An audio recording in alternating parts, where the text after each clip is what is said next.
Just want to see with this. Oh, you are getting the voice from the my embedded video. Yes, yes. we are getting. We are Yeah, getting. we are very clear, That's sir. fine. Loud and clear. Perfect. Perfect. Yes. I'm stop sharing, sir. Thank you for the testing. Sure, sir. Sure, sir. A little bit. We are Yeah, it's the 300, typical 3,000 mic kilometers testing. away, but still connecting Yeah. the Yeah, the technology works technology. superb actually with this. So Yes, that's the thing. Yeah. Same old mic testing and all that which we used to do earlier. Yeah, we need to do that. So that's good. Just last meeting, I got 5 minutes delayed last time because of this.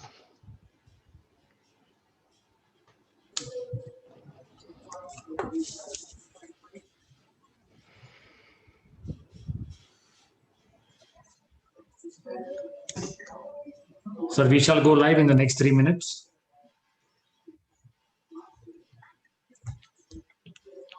Sure.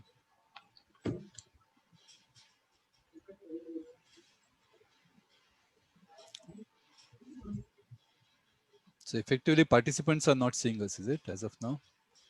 Seeing this. Yeah. Okay.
Some questions have started trickling in, sir. Good.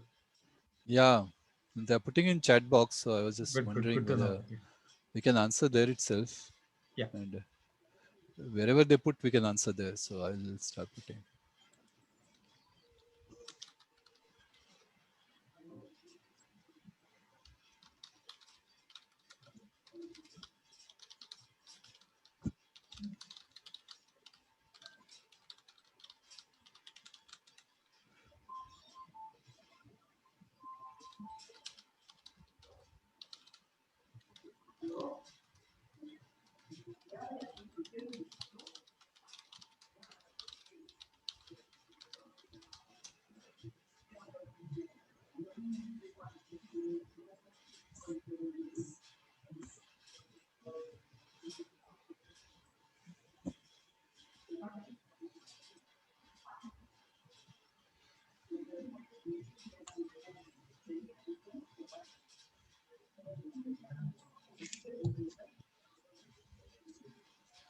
So for Dr. Ram, this is now dinner time coming up 2.5 hours, no, I think.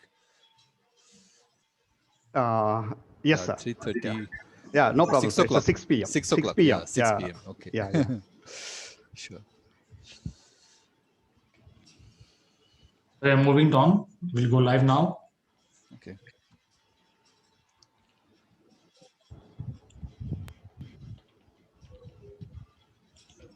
Bengaluru, that counts as the third top startup city across the globe, opens up a new and exciting opportunity for all innovators to come on board at the Dayananda Sagar University. Founded by late Sri R. Dayananda Sagar and late Dr. Chandrama Sagar, Dayananda Sagar Institutions is into education and healthcare for over 6 decades. DSI is today considered a center of excellence in producing students with exceptional academic skills and leadership qualities. DSI is now headed by Dr. D. Hemachandra Sagar and Dr. D. Premachandra Sagar. This leadership has successfully managed and excelled in ensuring excellence in all of its offerings. This great foundation ensured DSI to be invited by the Karnataka state government to set up a private university in the state. DSU could be among the very few campuses in the country to have a well-planned startup village that houses innovation labs supported by industry leaders. DSU provides a platform to visionaries and inventors to experiment their ideas. Globally reputed MNCs that include Autodesk, Bosch Etas, IBM, GE, VMware, NVIDIA, and Boston Bosch Rexroth, Dassault Systems are now part of the DSU initiatives. These companies have invested vast resources to create a one-of-its-kind facility to be used by the community.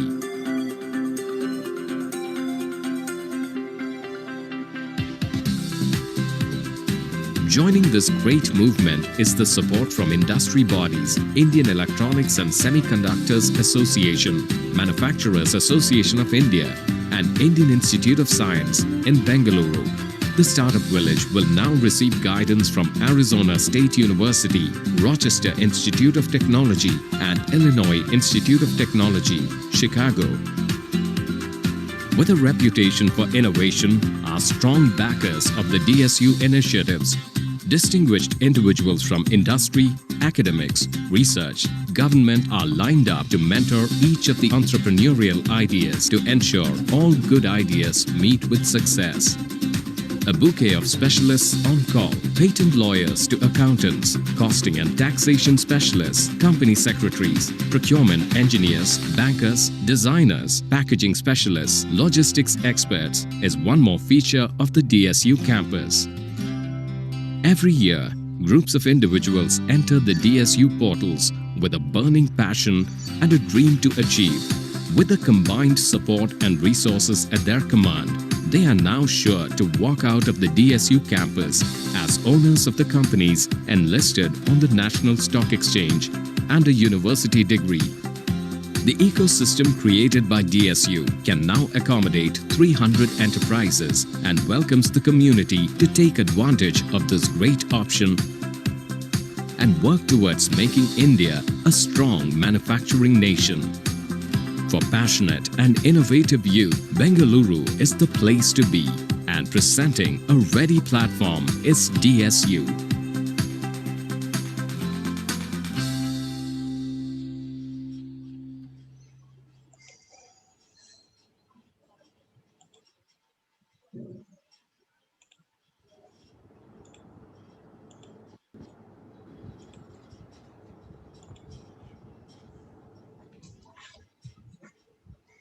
So we're good to go live? Yes, sir. Right, sir. So good afternoon, all of you. A very warm welcome to all the students who have taken out time today and would want to be a part of this journey to understand more in terms of careers in artificial intelligence and machine learning. A very warm welcome to all our distinguished speakers for the day. And before we move on to explore and get to know more from the experts, I would like to take this opportunity of introducing our distinguished speakers for the day.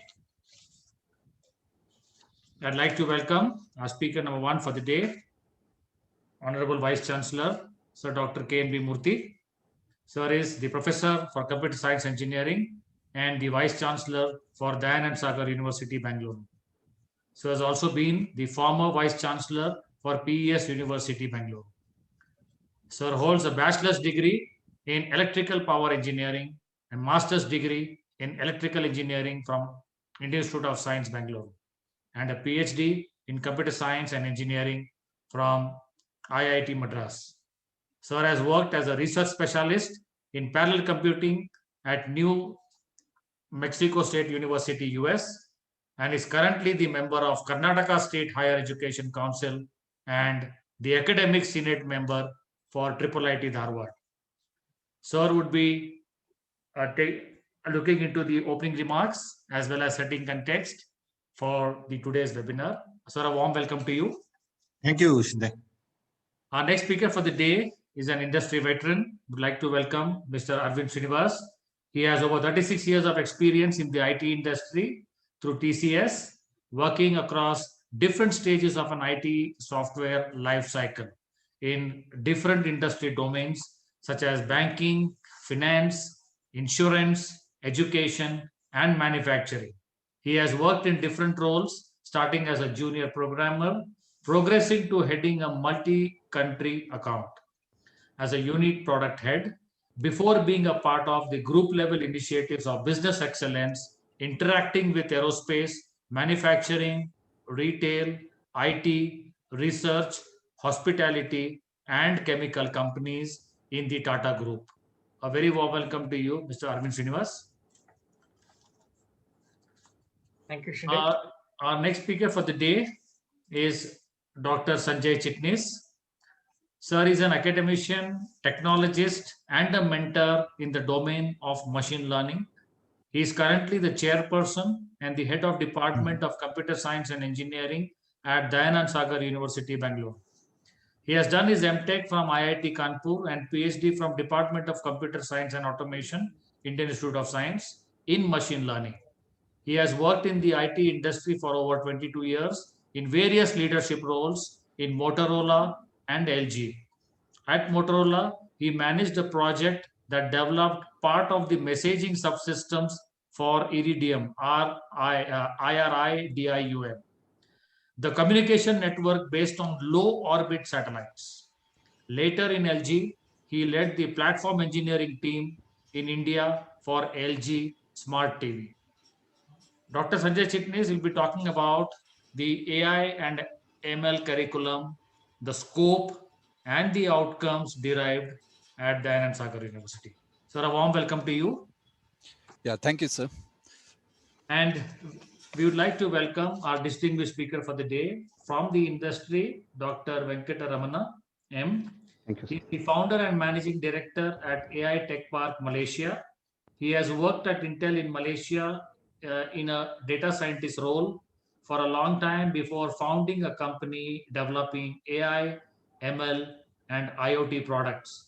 He is an experienced data scientist with a demonstrated history of working in the semiconductor industry, skilled in data analytics, data analysis, Python, R, and C programming language, and manufacturing, an engineering professional with a doctorate degree focused in thermal engineering from University Science, Malaysia.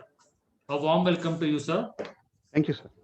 Sir will be talking about the AI and ML in industry. So here we go. Would like to request and welcome our Honorable Vice Chancellor, sir, to share the opening remarks and set the context. Over to you, sir. Yeah. Thank you, Shinde. Good afternoon, respected panelists, co-panelists, students, parents, and invitees. We're extremely happy to have this webinar to provide information about careers in artificial intelligence and machine learning.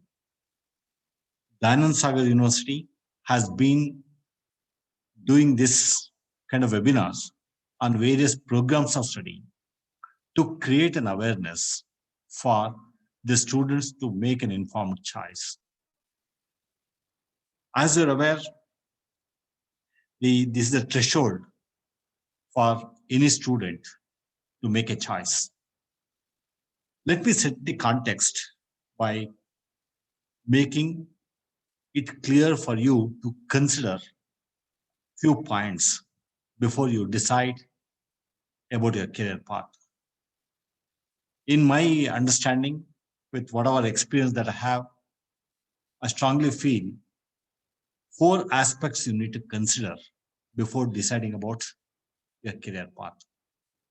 The first, the future of work, means when you graduate 4 years down the line, what would be the kind of work environment that you're going to see?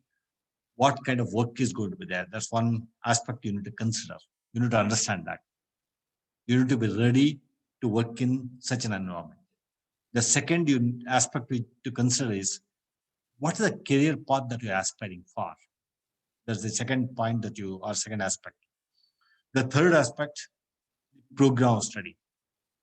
Which program of study to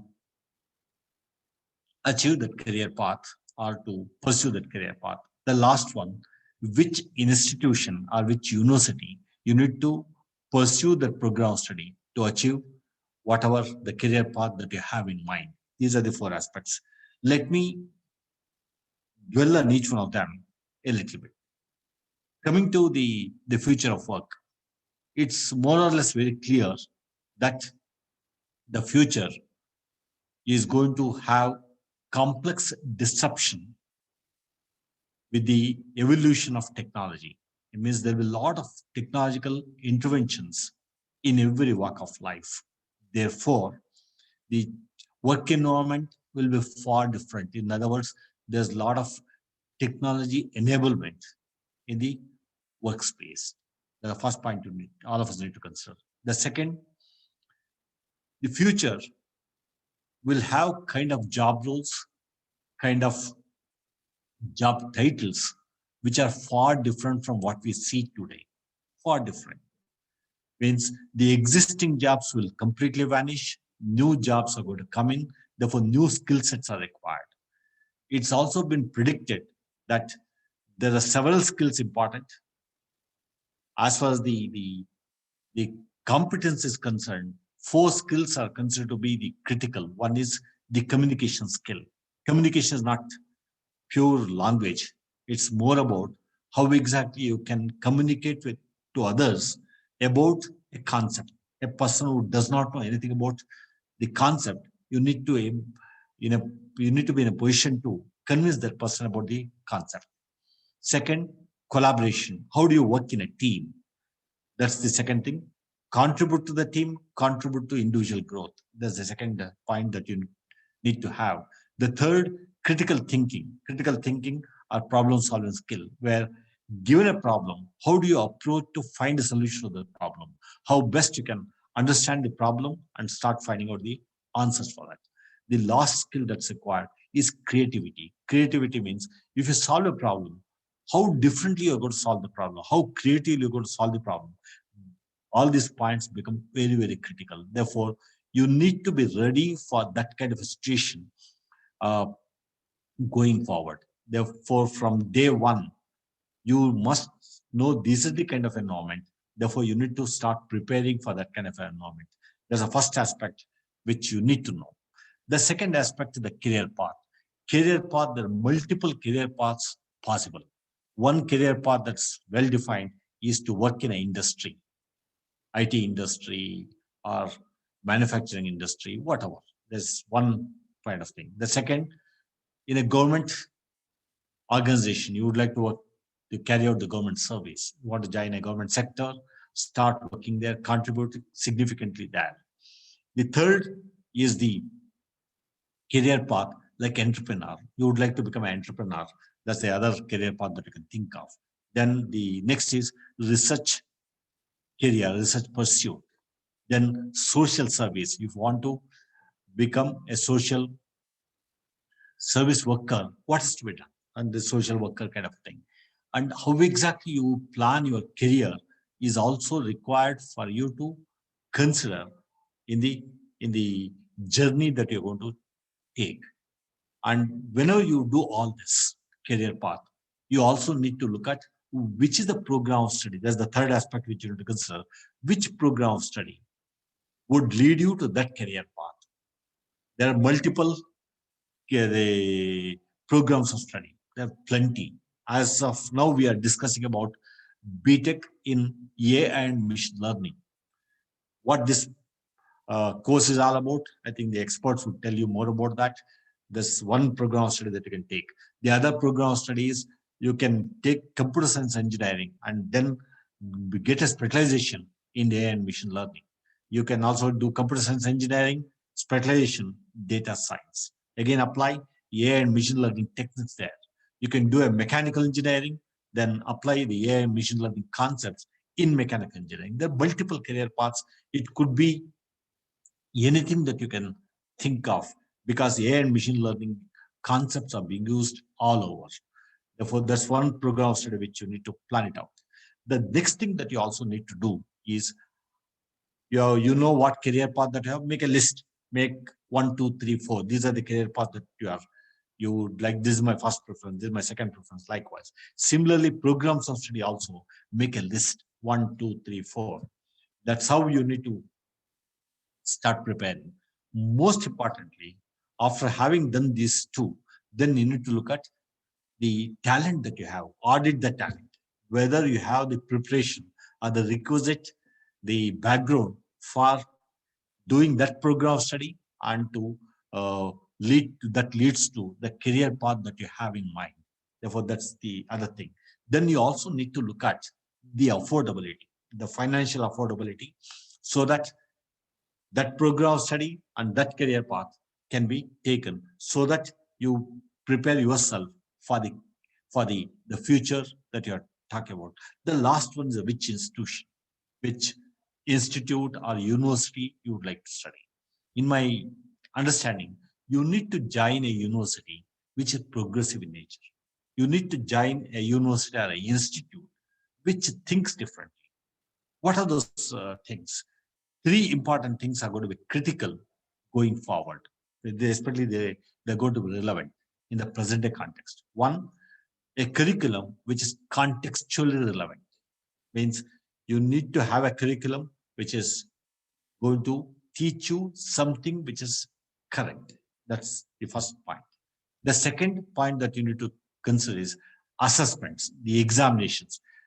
Does the university follow the traditional way of examinations of 2 tests and 1 3-hour exam, or this particular university or institute conducts exams differently? Does it give an opportunity for you to assess the skills of communication, collaboration, etc., the project-based, etc., etc. The next thing is whether this university is going to teach you, or the institute is going to teach you something to see connections. Can you see connection between 2 unrelated things?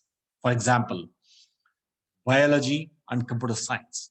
They are nowhere directly related, but is there any concept of biology being used in computer science?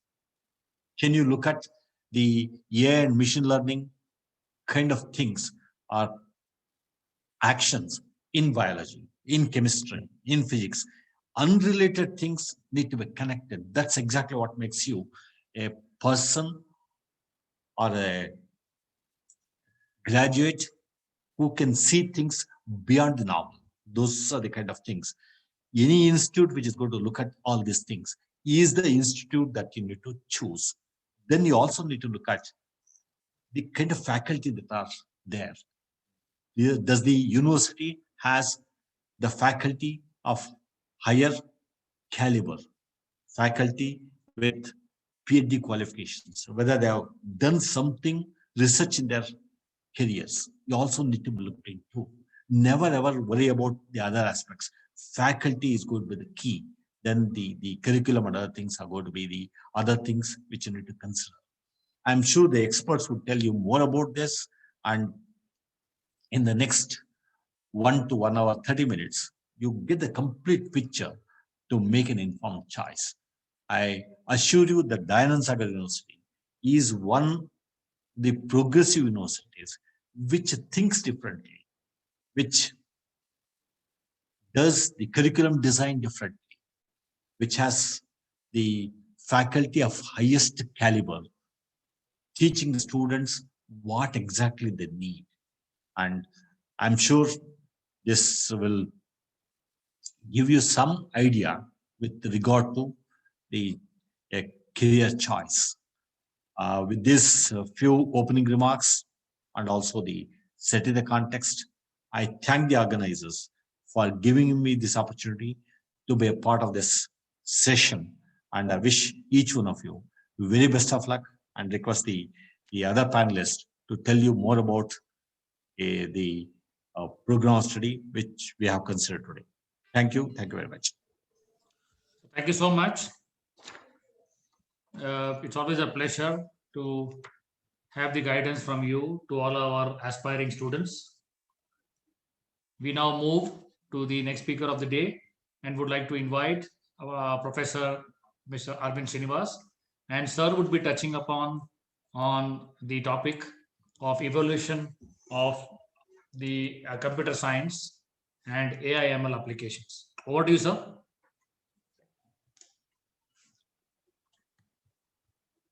Hope you're able to see my screen. Yes, sir. Well, thank you. Thank you, Shinde, and thank you, Professor Murthy and Dr. Chitnis and Dr. Venkatramana. Thanks for the opportunity to give this. It's a very quick glance into what exactly is engineering and a little bit more focus on artificial intelligence and machine learning, what we are talking about. So that's what we are going to be talking about in this particular session right now. So first, I just want to cover as to what exactly is engineering. It's a little quick in terms of the basics of engineering.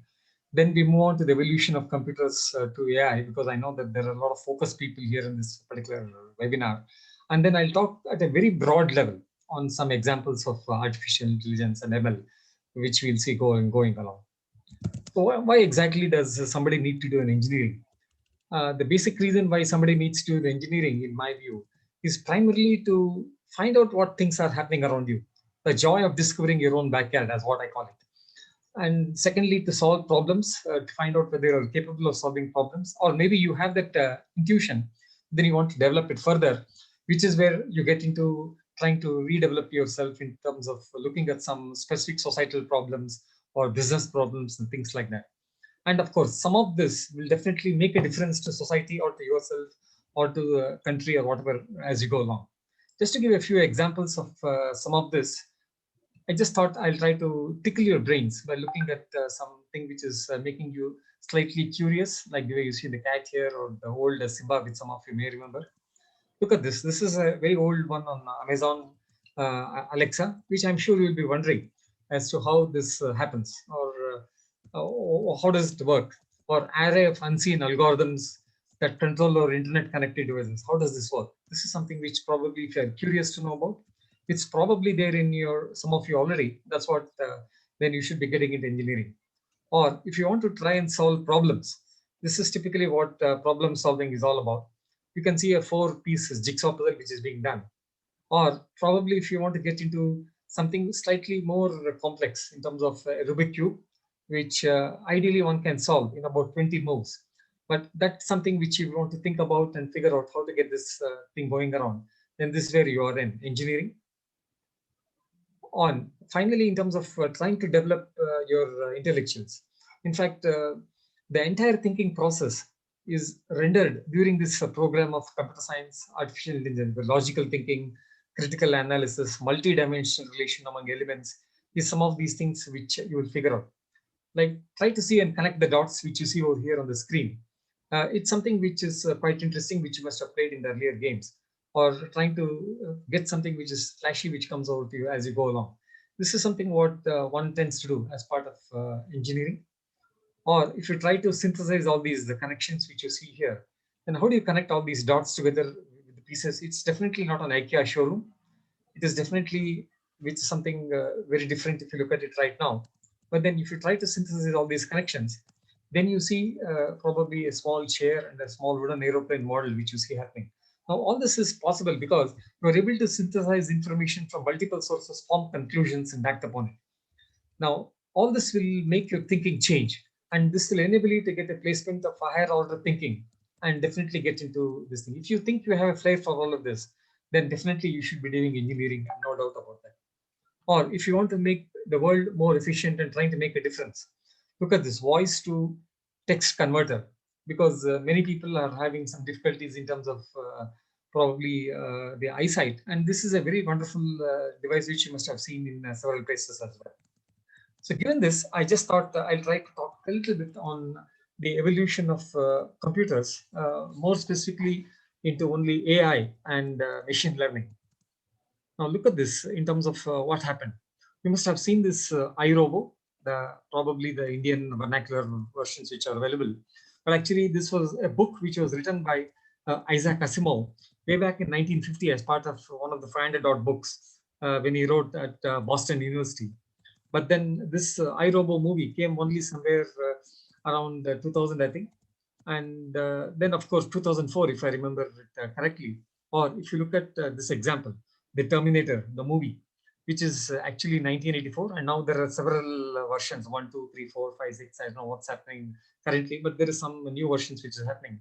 Or some of you probably may remember this Star Trek, which was a TV series which came earlier, The Next Generation, where they introduced Lieutenant Commander Data, a self-aware android, which you can see on the screen. But then all this was science fiction in the earlier days. But then coming to reality, you're probably seeing this Enigma code cracker, which is probably the invention of Alan Turing. It was during the Second World War. That's the time when modern history of computers is generally acknowledged, but there are historically even much more. But then I'm just starting off from this timeline, where some of these U-boats from German messages, which were encrypted in Enigma, and these were all cracked using certain standard codes. And what actually then stopped Turing from getting to work from here onwards? First, the computers needed to be fundamentally changed. Why? Because before 1949, computers lacked a key prerequisite for intelligence. They could not store so many commands. They could only execute them. In other words, computers could be told what to do, but they could not remember what they did. Obviously, during those days, they did not have this 32 GB card which you get in your mobile for about 300 rupees, or a 64 GB card which you get for 500 rupees or whatever. They didn't have that kind of capacity. It has evolved over a period of time. Secondly, the computing was extremely expensive during that time. And that's when it evolved into a Japanese funded research called ELIZA, which was the first attempt at a chatbot, which you can see on the screen right now. And at that time, computers were still millions of times weaker than the current day computers. As patients dwindled with people, so did this funding. And obviously this Weizenbaum's ELIZA also probably failed. And that's when you got into the 5th generation computing with the Japanese government investing about a few more $1 billion. This was considered as a failure, but at the same time, it was considered as a very daring attempt. Way back in 2000, when we had this first system from what you see on the screen right now, the Deep Blue, that is a computer from IBM versus Kasparov, which was just around the Y2K period, 1997. In fact, Deep Blue computer defeated Gary Kasparov at that time, the undisputed king. So of course, Anand was also coming in close by, but then that was in 2005. That's the time when they had this DARPANET, which actually introduced the internet, and that was the time when it started becoming more. And that is where, as you can see on the screen here, there was a small DARPA challenge, which began in 2005 near the California, Nevada state. Create a self-navigating autonomous vehicle that can safely drive 132 miles through a harsh desert environment without human intervention. Yes, these are robot cars, and if you've ever wanted to see the future, take a good look, because it's right in front of you. In fact, this was a very interesting challenge, because in 2004, the grand challenge was done, but then unfortunately, none of the cars at that time in the autonomous cars could not go forward. They didn't even reach the target. And in fact, in 2005, I was there in the desert bordering between California and Nevada. And that's where the first one ever completely converted. I mean, they ran through a 212-kilometer race, completely autonomous through hilly terrain, sandy terrain, as you can see on the screen. But then all of us are more familiar with the one which you see on the screen right now. That is something what we call was one of the Siri, Apple's Siri, where it says, as you can see on the screen, a lot of things which started coming through in terms of whatever commands you wanted to do, all that. So this is the kind of a depiction in terms of what AI has actually gone through in the last few years. We are probably somewhere between the third and the fourth mankind, though there is a debate saying that probably we are the fourth person across and not yet on the fifth one. But then some people who have seen the robots serving the coffee and tea in the time of the pandemic in a few hotels in Bangalore and other places must be wondering, we are already in the fifth one. Why not? It's definitely possible. But this is just to provoke you to terms of thinking as to what exactly AI can lead into. So what exactly then is AI? AI is nothing but an attempt by programs to mimic human behavior. That's what I would call it as. In fact, AI is a bigger concept to create intelligent machines that simulate human thinking and behavior, whereas machine learning is a subset of it. It's an application that allows machines to learn data without being programmed explicitly. AI requires a foundation of specialized hardware and software for writing and training programs. No one programming language is synonymous with AI, but there are a few like Python, R, Java, which are popular. In general, AI systems work by ingesting large amounts of data, or what we call as labeled as the training data, and analyze the data for correlations, patterns, and using these patterns to make predictions about future states. In this way, a chatbot that is fed into examples of text can learn to produce lifelike exchanges with people, or an image recognition tool can learn to identify and describe objects in images by reviewing millions of examples. This is exactly what AI and machine learning work, but we'll learn more about it later in the subsequent session. So these are some few examples of AI. What you see here, the Gmail reply prompter, which you can see, you must have seen on your Gmail that some of you probably are using, saying that how the hell does it know what I'm trying to do, or how does it prompt me to tell me what I'm supposed to do? This is exactly what a Gmail prompter is. Or look at this, for example, I'm just showing this on the mobile, where where Project Metrics working on it right now. I'll send out the report later, and boom, it just goes off. And this is typically what the backend engine of the entire AI, which says working on it. I don't even have to write about it. It helps me to prompt my messages across. That's the beauty of AI. This is one example. The other example is in the case of healthcare. As you can see here, in this healthcare, this is a virtual assistant where you can see this, where it's, or probably the Amazon purchasing shopping, what you see over here, or probably the healthcare assistant, which you see on the screen right now, which is all little animation which I have done to make sure that you understand how the entire animation works in terms of typical virtual assistant, or probably something which is more known in manufacturing called as a digital twin, which you see on the screen right now. A digital twin is the digital representation of a physical object, a process, or a service. A digital twin can be a digital replica of an object in the physical world, such as the jet engine or the wind farm, which you see on the screen right now.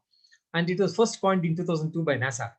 As well as physical assets, the digital twin can be used to replicate processes in order to collect data to predict how they'll perform. A digital twin, in essence, is nothing but a computer program that uses real world data to create simulations that can predict how a product or a process will perform. These programs can integrate the Internet of Things, or what we call Industry 4.0, artificial intelligence, software analytics to enhance the output.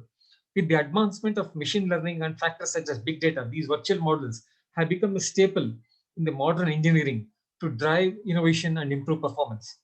This is a case in point which you're seeing on the screen right now. I just took it from the GE website.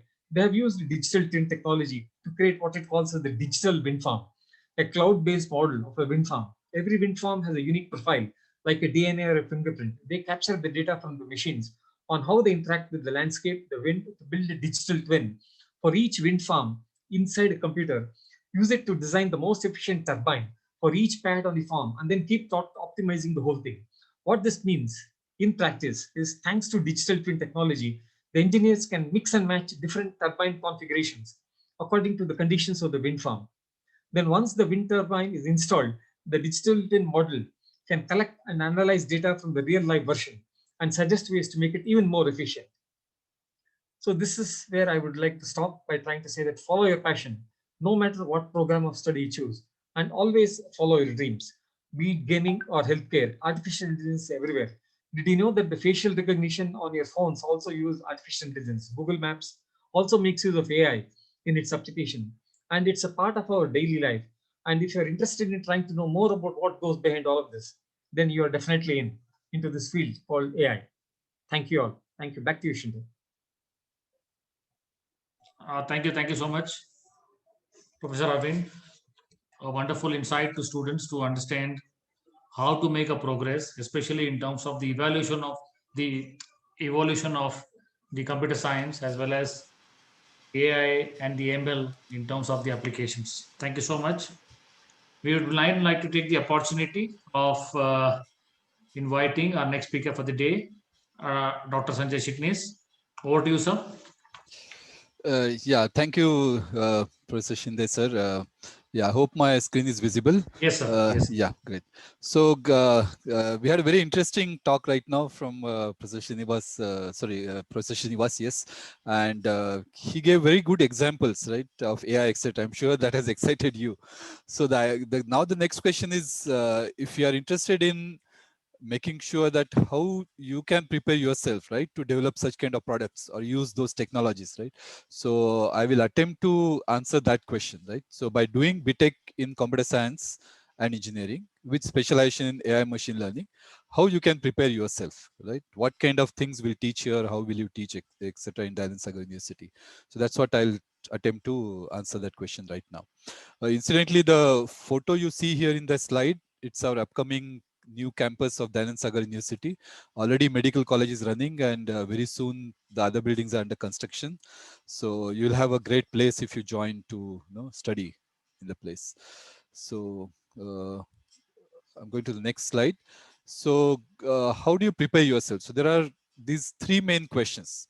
What you will study, that is your curriculum. Who will teach you, the faculty. How you will learn that, the pedagogy, what you call, the method of teaching, and the assessment, and some additional points for how, like what do you do in terms of industry connect and entrepreneurship ecosystem, etc. Right? So that's what I will try to answer here. So first is going to the curriculum, right? What you're going to study. So typical BTech program, especially a specialization in AI/ML, will look like this. So in the first year, if you see the bottom, you have engineering foundation, which is common for all branches. So here you study 14 courses. So that includes mathematics, physics, chemistry, programming courses, some little bit of say electronics, mechanical engineering, computer science, like so all these courses you study here. So that you typically do in first year. After that, in second and third year, you study what we call computer science foundation. So you study all basic courses of computer science. So some more programming, say Python programming, then data structures, algorithms, databases, computer networks, operating systems, so those kind of courses like that, right? So that's what we teach you in second and third year.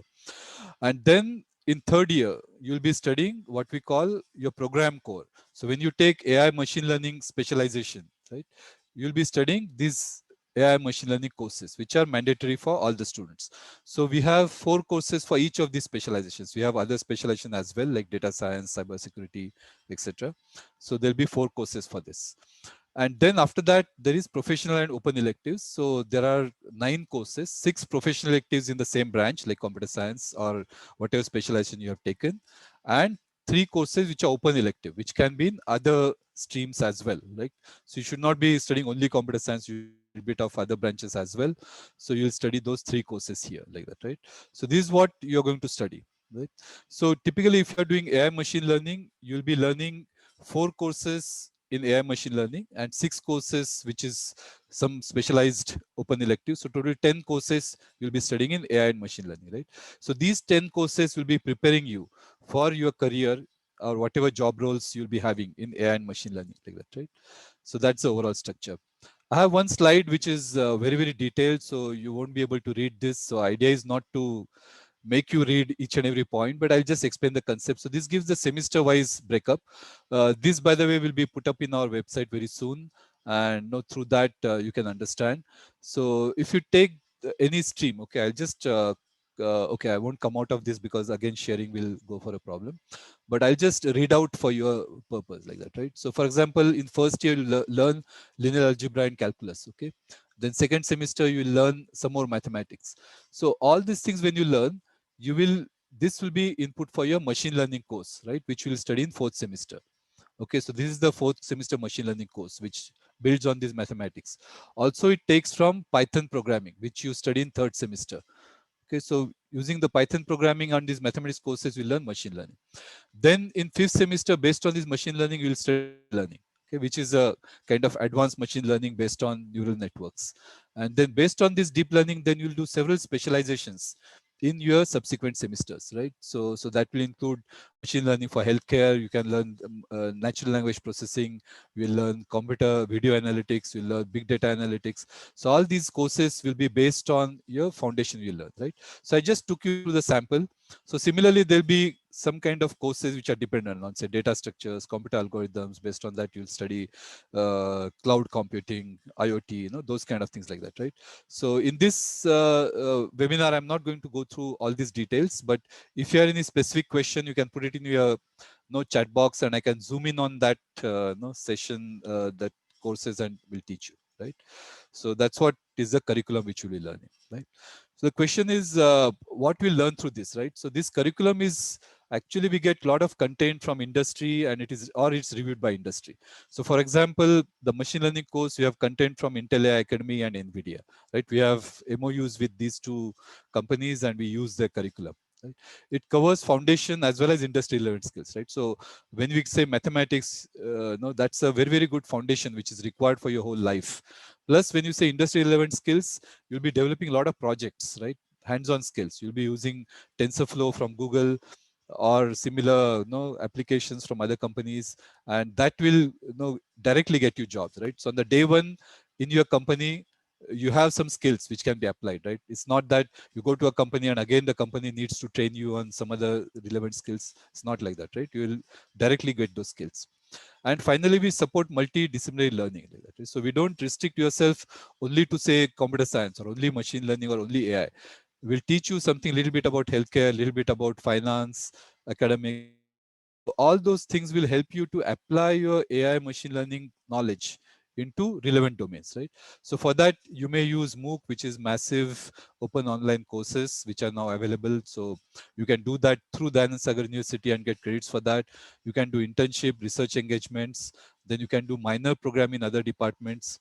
And there is liberal studies component. So you can do something studying about management. You can study about economics. You can study about healthcare, right? So all those things will make you this kind of good kind of flavor. It will add a flavor to your overall learning, right?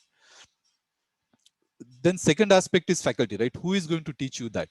So first of all, both our vice chancellor sir as well as dean sir, they are professors in CSE. They understand computer science and these emerging technologies very well. We have 23 faculty with PhD in emerging technology areas from premier institutes like IITs, IIC, NITs, etc. Right? So these are some of the domains like AI, machine learning, cloud computing, high performance computing, image processing, computer vision, wireless networks, IoT, big data analytics, cybersecurity.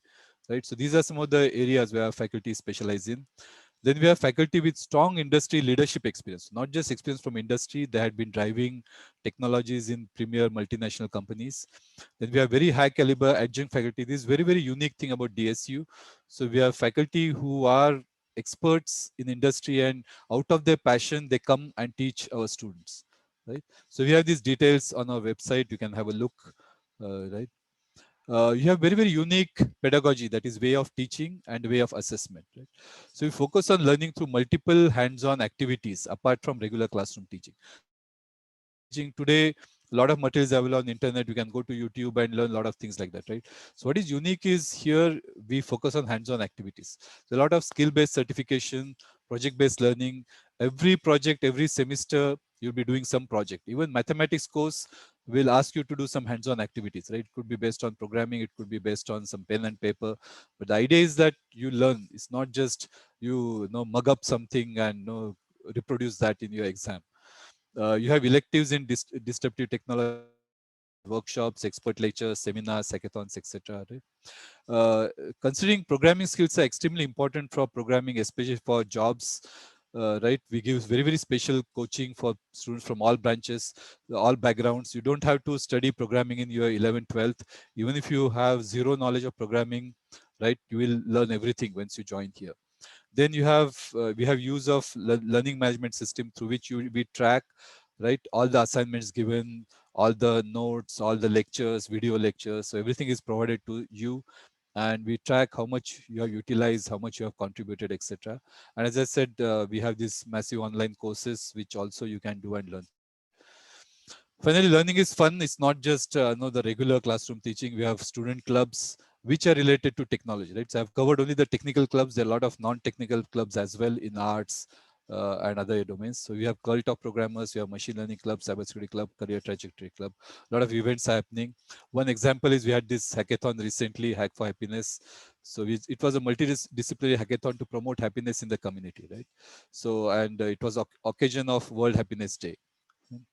On the side of assessment, it's not just the regular pen and paper exam, which may be very familiar with your 10th or 12th exam, but we take care of all these aspects like creativity, curiosity, communication, critical thinking, collaboration, computational thinking, which is very important for computer science. And finally, this should all lead to citizenship, right?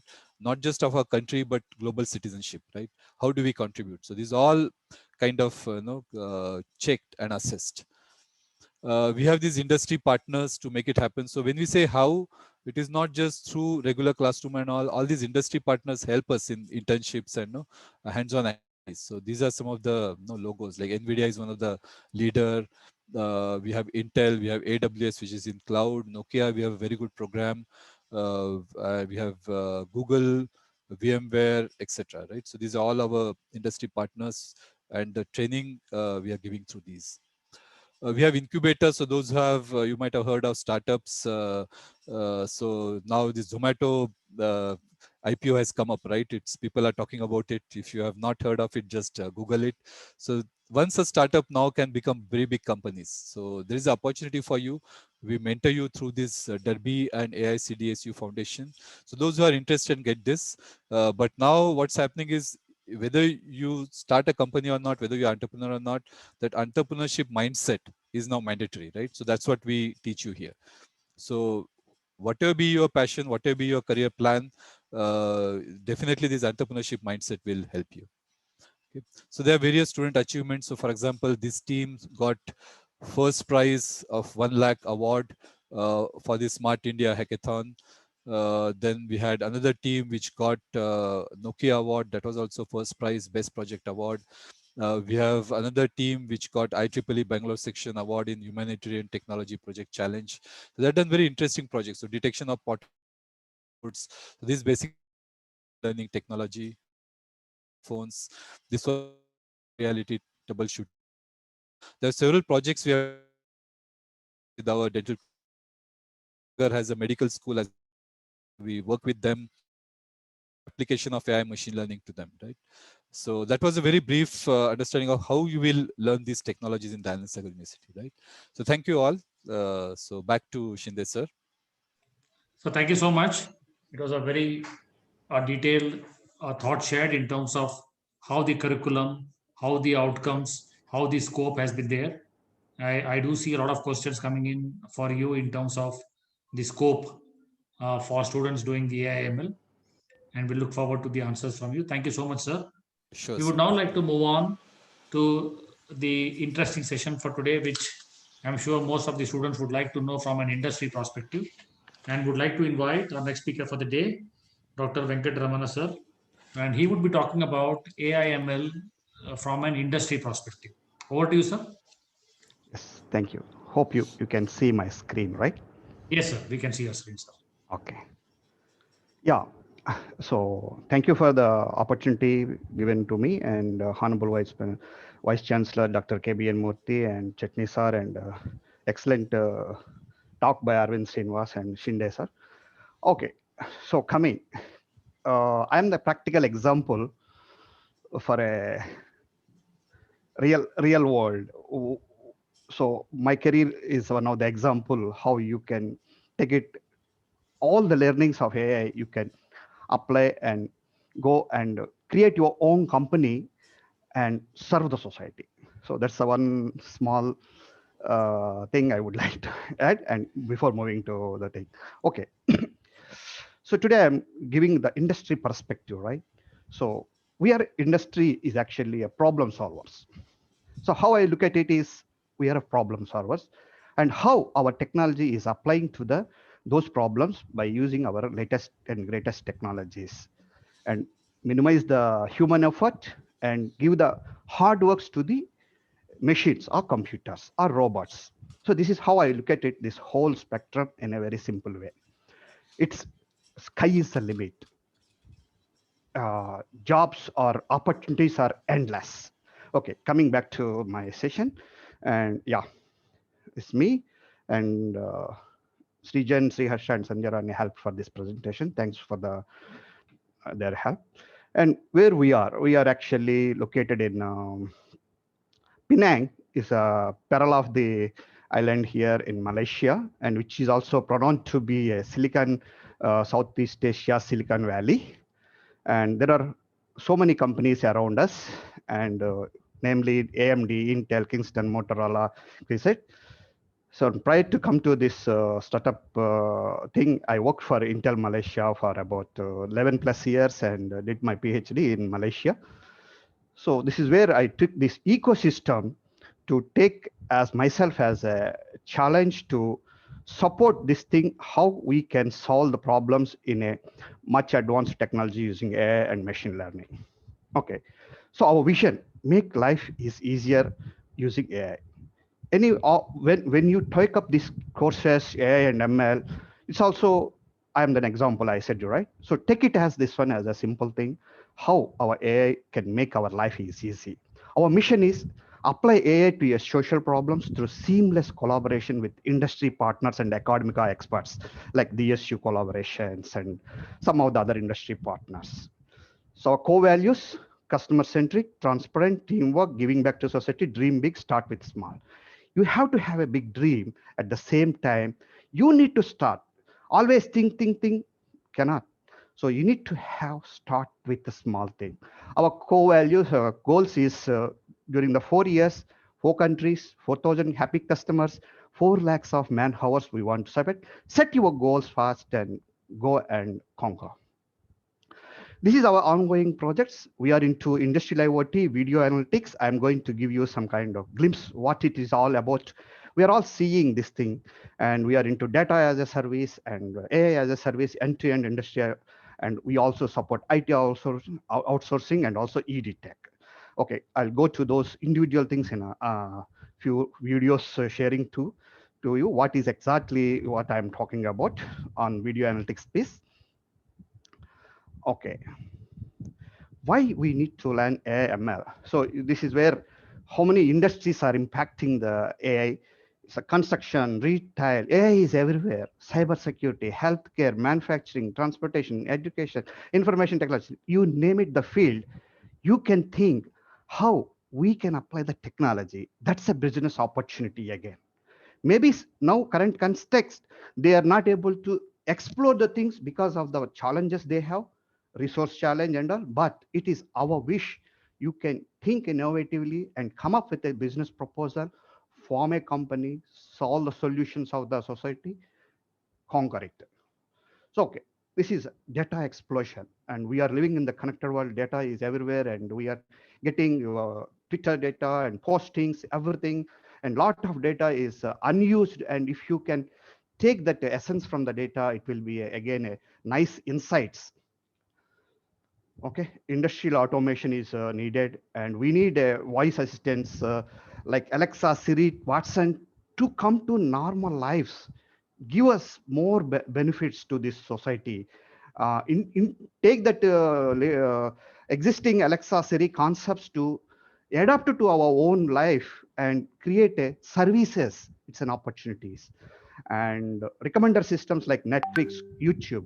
You can also recommend something like what I need to do and how I can go and achieve by using that recommendation. You can also connect those things using the AI-based recommender systems so that our human thinking can be reduced and most of the complicated things it automatically sorted. And only the final thing, human touch, you need to go.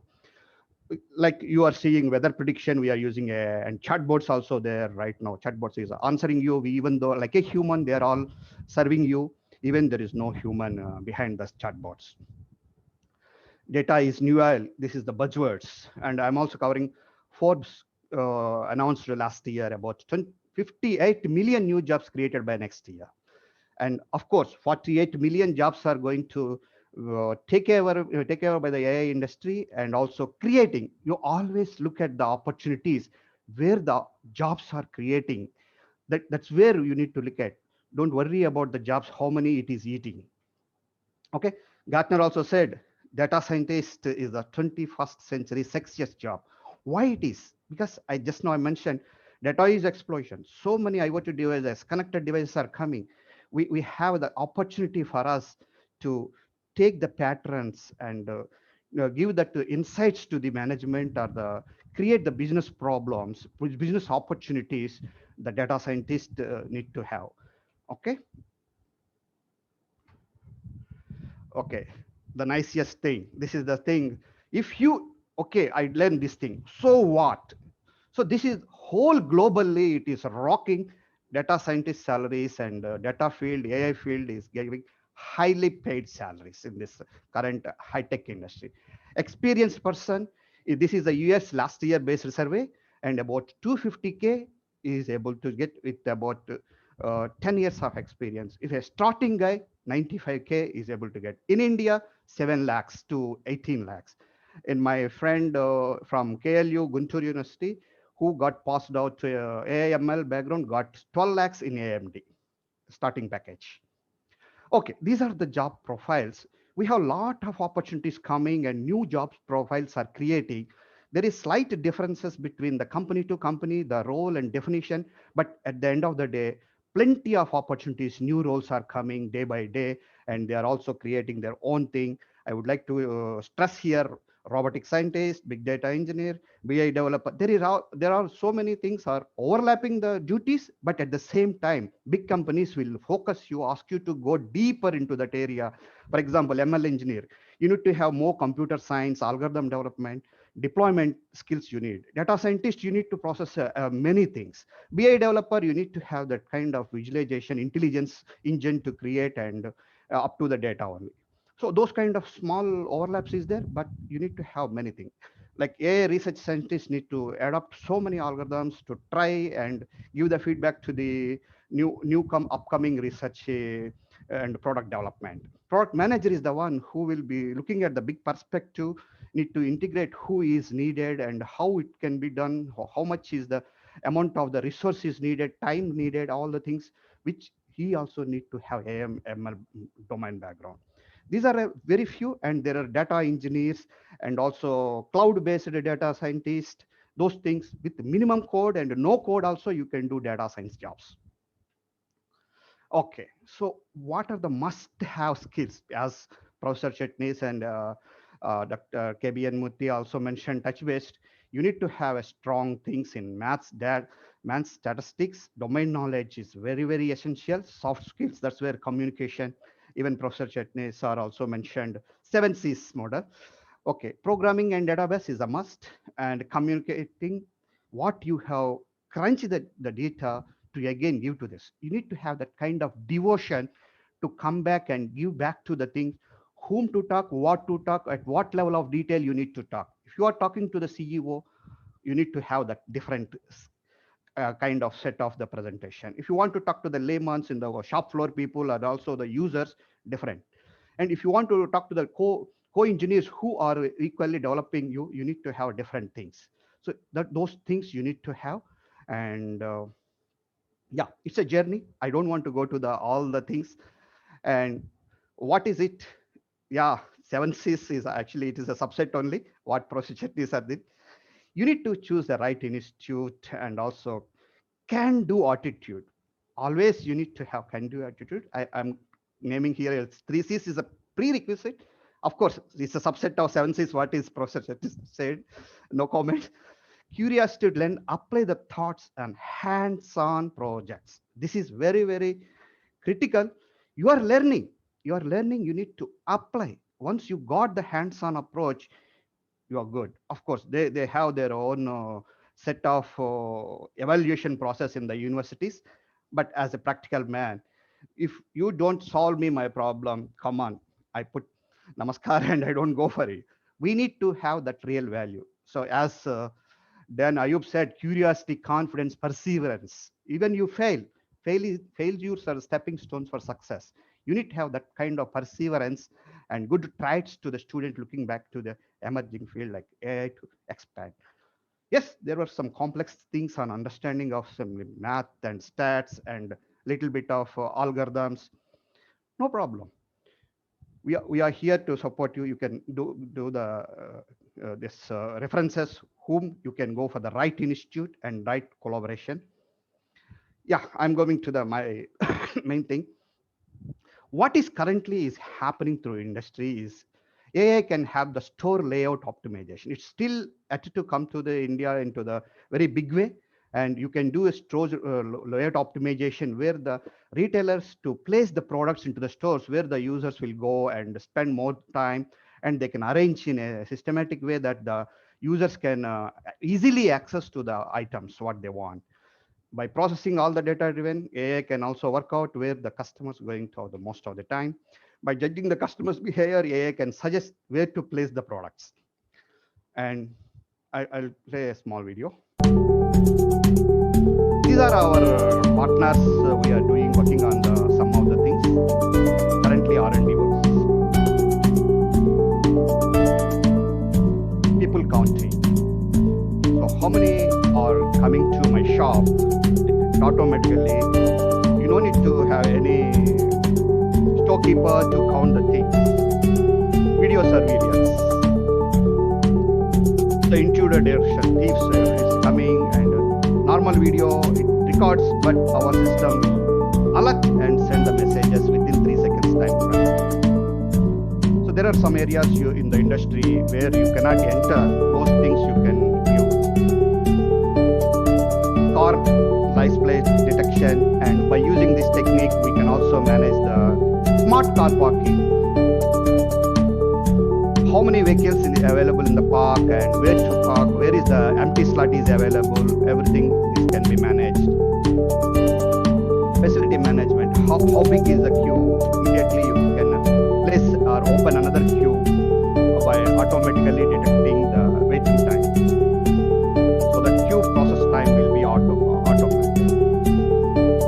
Opportunities are endless. It's your imagination, how you can articulate that problem and find the thing. Okay, there are other examples I would like to take. It's hanging.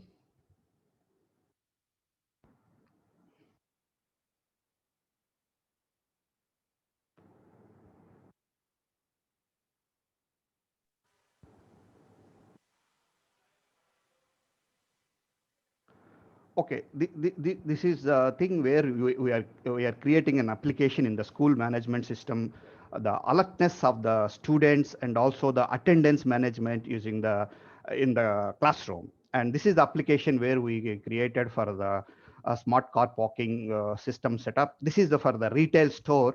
It automatically creates the billing information without having any storekeeper.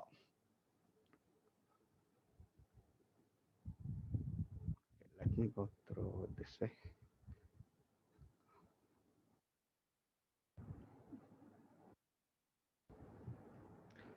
Sometimes this is not working with the.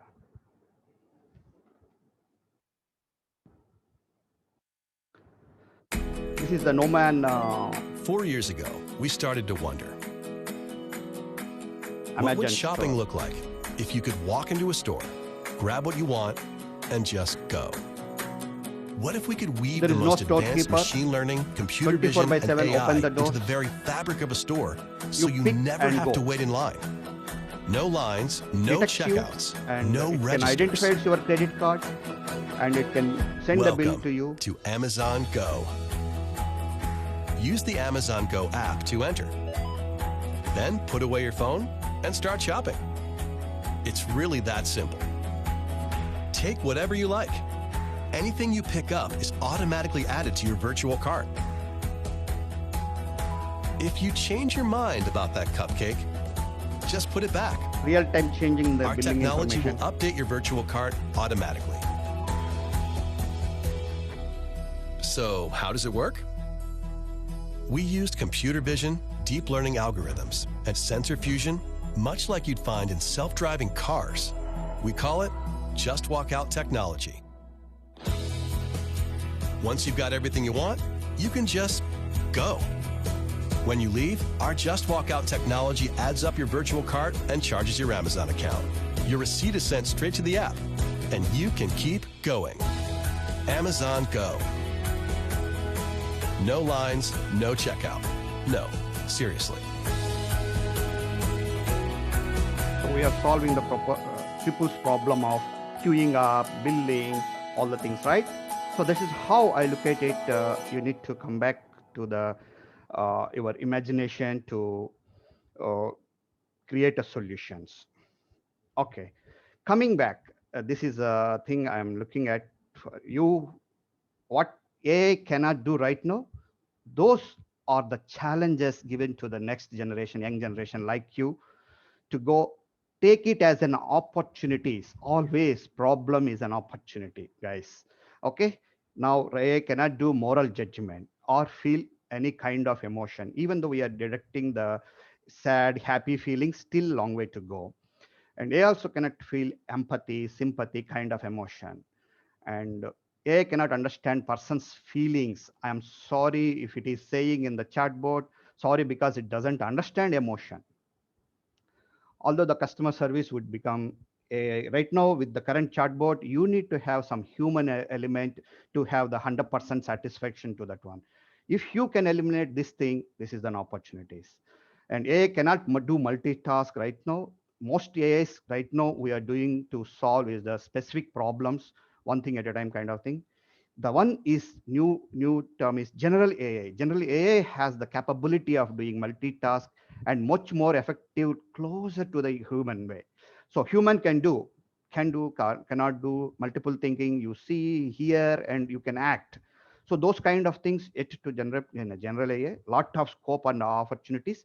And what we are seeing, all the application is narrow AI applications, and the multitasking AI is needed, and a lot of opportunities. With that, I would like to end this session, and back to Shinde sir. Yeah, thank you so much, sir. Thank Wonderful and a beautiful, very, very detailed thought process shared with the students in terms of how the AI/ML applications are taking place in the industry. Sir, if you could stop the screen sharing, I'll have my screen shared. Yes, sir. Thank you so much. And here we go to the students. There's much to learn when it comes to AI/ML. And I do see a lot of questions where the students are asking about comparison, whether I should do AI/ML, whether I should do data science. Well, for such students who are not very clear as of now, you could always come in and join in at DSU with the computer science engineering, and probably by semester 1 end or semester 2 end, if you are clear in terms of, by the time you have a lot of friends talking to you, a lot of professors meeting you, and you could also make up your mind based on the liking, based on the area of interest, and then get into an AI/ML or a data science or a cybersecurity kind of a specialization. And that will give you the edge. So if you're not clear now, not to worry. And if you're absolutely clear, then we'd like to welcome you. So both the ways, the options and choices are available to you. So we also had a lot of questions in terms of how do we get the entrance, when do we write the test. So here it is.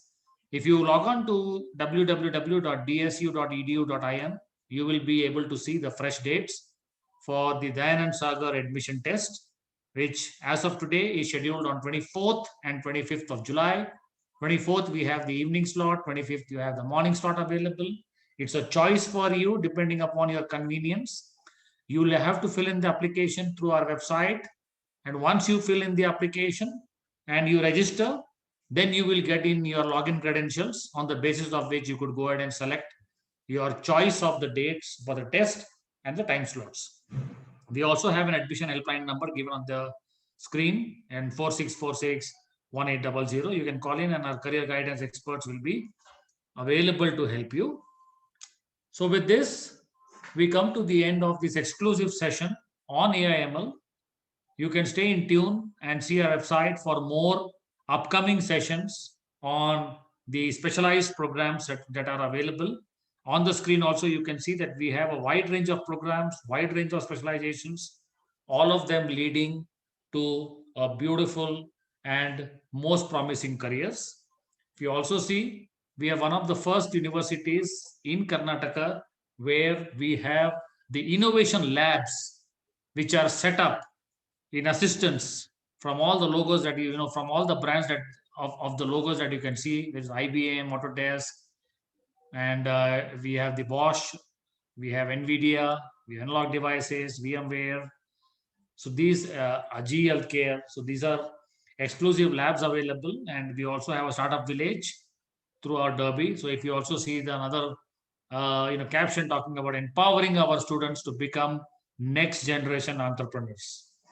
So a wide range of exciting career options available to you. All you need to do is, if you are interested, log on to the website, register, and you will take the first step towards this. Any queries at any point of time, do mail us, do call us, do write to us, and we'll be happy to take your questions. I take this opportunity of thanking all the students. I also take this opportunity of thanking the distinguished speakers for today who have taken our time and have been able to share their thoughts with you. And we really enjoyed this session, and we look forward to having the students for the more encouraging and more specialized programs in the near future. So thank you one and all. And with your permission, we would like to end this session for today, and we look forward to seeing you soon. Thank you and see you soon. Bye-bye. Thank you, Shinde. Shinde sir, there's one question you can answer. Yes, sir. Yes, sir. I'll be doing that, sir. Yeah, please, please. Yes. Thank you, Venkatramana sir. Thank you, sir. Thank you very much. Very good, very good. Yeah, very thank you from my side as well. Yeah, very thank good, you, thank you. Examples. Thank you, Sanjay. Thank you. Welcome, sir. Thank you, Arvind sir. Yeah. Thank you. Thank you, one and all.